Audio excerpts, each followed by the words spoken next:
vou fazer uma análise aqui, evitando a análise religiosa, embora eu seja um cristão, embora eu entenda que o direito à vida é um sopro que Deus dá, é inalienável, Deus dá a vida, Deus tira a vida.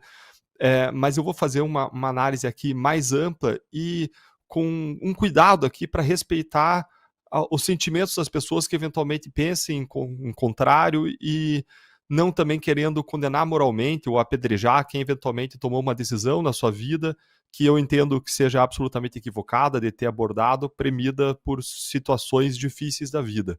Eu vou aqui fazer uma análise aqui a partir de direitos, de políticas públicas, e eu queria começar dizendo que não cabe ao Supremo Tribunal Federal decidir isso.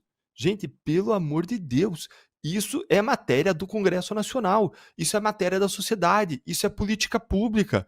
Política pública sobre que reflete a compreensão da sociedade moral, pode até ser influenciada pela religião, mas é moral e mais. As leis, elas refletem a compreensão moral das pessoas. Deltan, mas pode direito e moral se misturarem? Sim, se misturam. Nem tudo que é jurídico é moral, nem tudo que é moral é jurídico, mas em grande medida as regras legais, elas são fruto da moral. Então, quando você vê os crimes estabelecidos no Código Penal brasileiro, eles são frutos de uma visão moral da sociedade.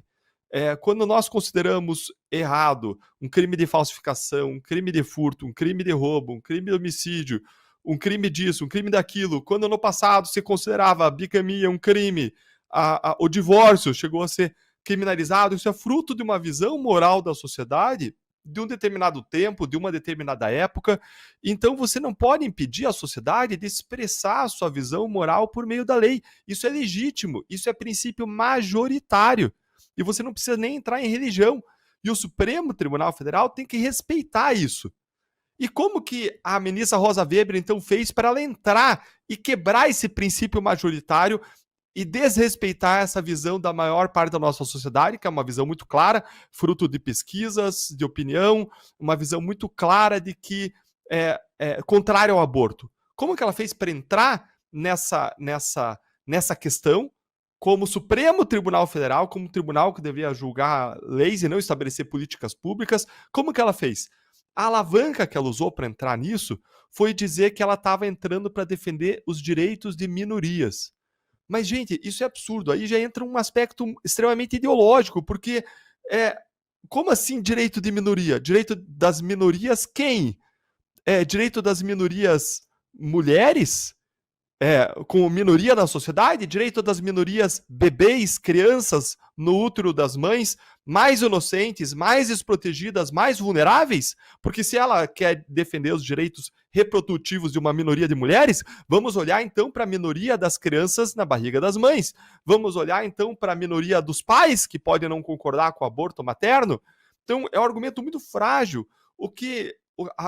A leitura é de que eles usam a toga, o Supremo Tribunal Federal, para impor para a sociedade uma visão progressista, minoritária, uma visão de mundo que eles entendem, alguns deles entendem como uma visão arrogante, até que seria superior, iluminada, uma visão de futuro, quando, para a maior parte da sociedade, isso é uma visão que é um retrocesso, é uma visão de assassinato, é uma visão de barbárie, é uma visão que viola os nossos sentimentos morais, a nossa compreensão do que é a vida, de quando a vida começa, e não cabe ao Supremo Tribunal Federal fazer esse papel. Então, a primeira coisa que eu quero dizer é um absurdo o Supremo Tribunal Federal entrar nesse ponto. Absurdo, absurdo, absurdo.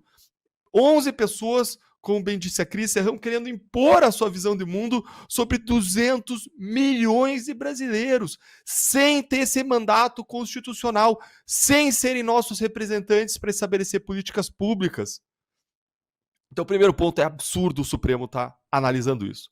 Segundo ponto, a visão conservadora da maior parte da sociedade é de que a decisão dela viola um direito fundamental à vida. Ela diz que não existe evidência científica de que a vida comece, de qual momento em que começa a vida. E vamos entrar nisso, porque esse debate é essencial.